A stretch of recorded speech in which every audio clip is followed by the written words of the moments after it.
पहले ही थोड़ी देर बाद किसान आएगा। वो किसान आ रहा है, मैं देख के आया हूँ, वो तुझे उठा ले जाएगा। लकड़ी बोली महाराज यदि आप उठाओगे नहीं ना तो किसान मुझे उठा लेगा तो मेरा भाग्य खराब हो जाएगा। लकड़ी ने कहा मेरा भाग्य खराब हो जाएगा, मेरी जिंदगी बर्बाद हो जाएगी। महात्मा ने कहा लकड़ी किसान के उठाने से मेरा भाग्य कैसे खराब होगा और मेरे उठाने से मेरा भाग्य कैसे जगेगा, जरा मुझे समझा दो पहले।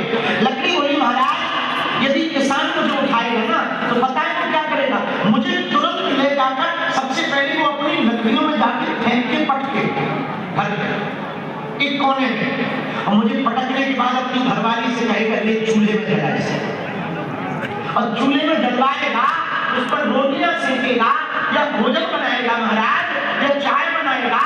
बाद में जब मैं भस्म बन जाऊंगी ना रात, उसी को मुझे घूरे पे डालकर कचरा घर में जाकर डालकर मेरा पता नहीं क्या क्या होगा।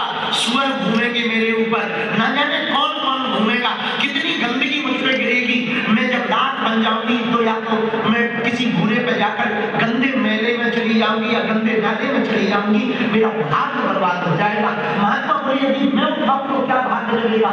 लकड़ी बोली भगवान यदि आप उठाओगे ना तो मुझे पता है आप आश्रम में जाके पटकोगे नहीं, जहां संविधान की लकड़ी रखी होगी ना मुझको भी वहीं रख दोगे। और संविधान की लकड़ियां जब आप हवन में लगाओगे मुझको भी लगाओगे, और मैं जब जलने लगूंगी तो मेरी अग्नि के ऊपर आप स्वाहा स्वाहा करके नृत्य करके देवताओं का आह्वान करके देवताओं तक भोग पहुंचाने का प्रसाद पहुंचाने का काम करोगे महाराज। उसके बाद में मैं राख बन जाऊंगी, भस्म बन जाऊंगी, उसी भस्म को आप उठाकर हवन की भस्म को उठाकर माथे पर लगा लोगे। वही माथे पर लगी हुई भस्म को जब आप विश्वनाथ जी के दर्शन करने जाओगे वो माथा देखोगे तो मैं विश्वनाथ जी को छोड़ जाऊंगा। ये मेरा सौभाग्य है। एक संगत के मात्र बदलने से मेरा सौभाग्य इतना जाग जाएगा कि मैं देवालय में अपना जाकर के देव तीर्थ में जाकर के देव स्थान पर जाकर के देवत्व श्री विग्रह में जाकर के मैं स्पर्श हो जाऊंगी। यदि महात्मा आपकी संगत मिल गई तो मैं या तो देव स्थान या देवालय देवतीर्थ अथवा तो किसी गंगा आदि नदी को गंगा से नदियां सैकड़ियां होगी उनमें जाकर के मैं विसर्जित हो जाऊंगी। भगवान यदि आपकी संगत मिली महात्मा तो मैं देव स्थान में जाऊंगी।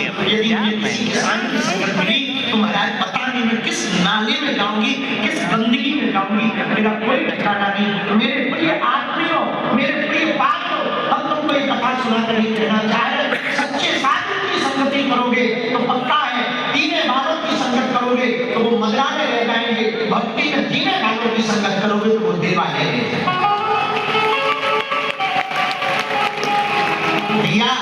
संगत का बड़ा महत्व है, बहुत महत्व है। ये महत्वपूर्ण है कि आप संगत की संगत करें। एक बार हम एक विदेशी दार्शनिक है डायोजनीज, यूनान में बहुत दार्शनिक हुए, अरस्तु, प्लेटो, सुकरात, वहां पर एक दार्शनिक हुआ डायोजनीज। जब उसको पढ़ रहे थे उसने बहुत अद्भुत बात की, हमको तो दिल छू गई। और लिख रहा है कि एक बार एक कुम्हार चिलम बना रहा था, चिलम बनाते बनाते उसका मूड बदला, चिलम को मिटाकर उसने सुराही बनाया, तो मिट्टी ने